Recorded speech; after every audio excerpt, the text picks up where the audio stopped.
Move on to Clackamas County. That is where the Riverside Fire is burning out of control tonight. It's destroyed around 133,000 acres. And this afternoon, the sheriff assured property owners that reports of suspicious people out there in the evacuation zone, that's all unfounded, he says. He also said that armed citizens have been out there stopping property owners driving back to their homes, or trying to anyway, and that deputies have been warning them that doing that is illegal.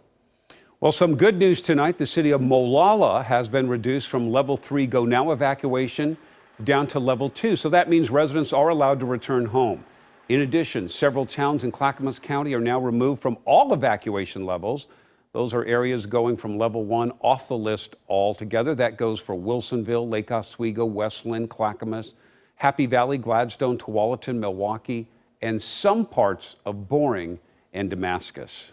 And we are getting our first look at some of the homes and some of the structures destroyed out in Clackamas County when those wildfires ripped through earlier in the week. And we're also hearing stories of hope as people came together to stop those fires from destroying even more property. Jennifer Dowling, live now in Oregon City. I know you talked to those people out there, Jennifer, and they have some incredible stories to tell. They do, Jeff and Wayne. It was crazy out there earlier this week. We talked to one family on the outskirts of Oregon City in the South Lorraine Drive neighborhood, and they tell us that the fire came within 10 feet of their home. They said that they sprang into action along with firefighters and neighbors in order to save it.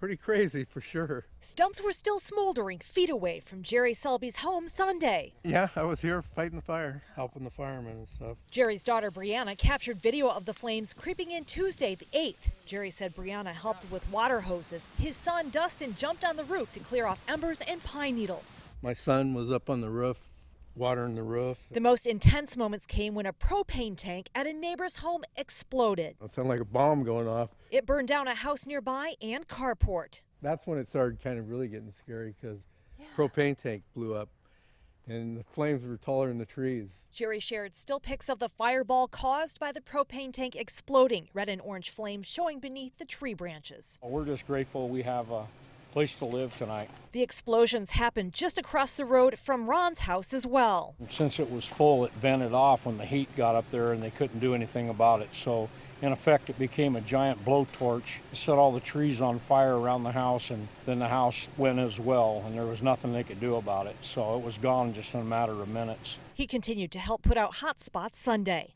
Wednesday, the fire got worse after battling it all night right here.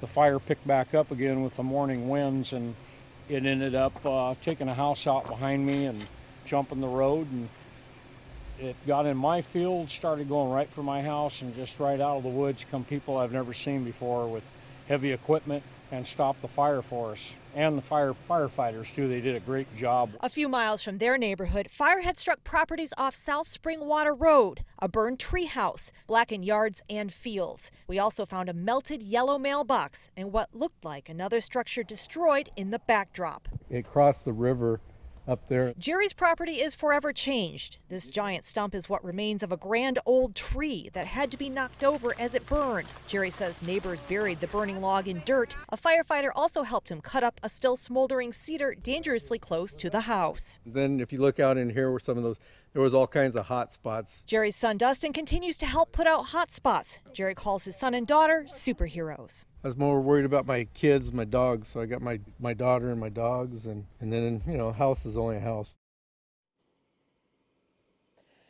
And Jerry Selby estimates that everyone worked around 50 hours in order to save his home. So he says hats off to all of those involved. He is so grateful. Back to you.